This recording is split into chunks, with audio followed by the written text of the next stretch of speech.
Инсталляция называется «Дом», и инсталляция, в принципе, про мою семью, про мою бабушку, про мою маму и меня, и про то, как коллективная память не стыкается с индивидуальной памятью. Это не все фотографии, которые у меня есть дома, ну, то есть они репрезентируют конкретные вещи.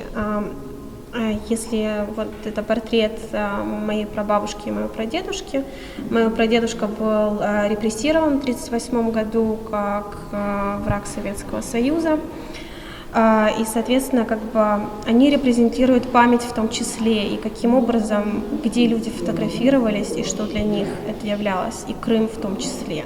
Первая часть — это додепортационные фотографии из Крыма, моей семьи. Второй — это период советский, и когда мои дедушки с бабушками, родители приезжали в Крым в качестве туристов, и, соответственно, это такая картинка.